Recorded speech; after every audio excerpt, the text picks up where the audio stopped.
I'm going to talk a little bit about the situation in the Straits of Hormuz and the kind of commentary it's been eliciting, both in social media and in legacy media.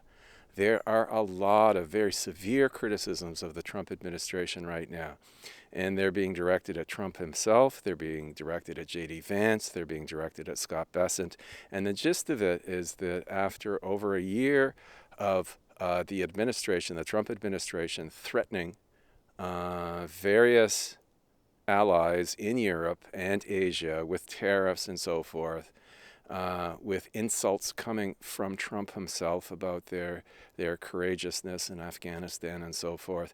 After all of this, a lot of people are saying that Trump and his administration have alienated so many of their allies that, of course, people are in these other governments are going to be hesitant to support the protection of shipping in the Straits of Hormuz, uh, if for no other reason than because the Americans and the Israelis launched this war, an unprovoked attack on Iran, without even consulting with their different allies.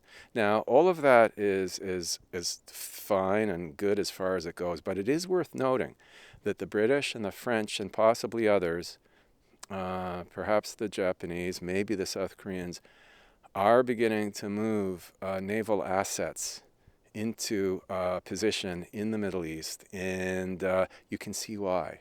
The Americans realize that these particular nations in the EU, in Asia, get a lot of their oil via the Straits of Hormuz, so they have an interest, a vested interest in keeping that strait open. It's sort of a gruesome situation in which the realpolitik of world economics transcends this sort of these outbursts of anger and so forth. But I'd like to make another point, and it's that the Americans have a huge navy. It's already in the area, in the Middle East. It's very close to the Straits of Hormuz. Why is it that the U.S. Navy isn't doing more to escort ships through the strait? And one very plausible explanation is that any navy that's going through the strait right now is going to sustain losses, including perhaps sunk ships and possibly major ships going down or being damaged. For example, cruisers, destroyers, battleships, aircraft carriers.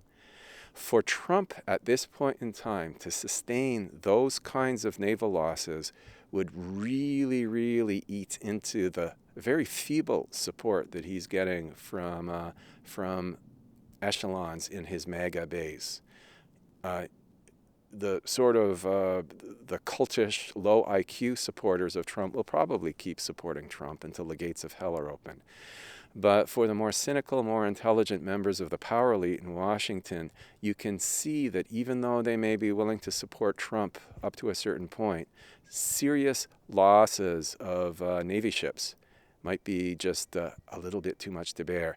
And so therefore, the administration itself, Trump himself, has a really strong interest in not seeing U.S. Navy boats go down. And that will be another reason for him to really push his quote-unquote allies to put themselves at risk.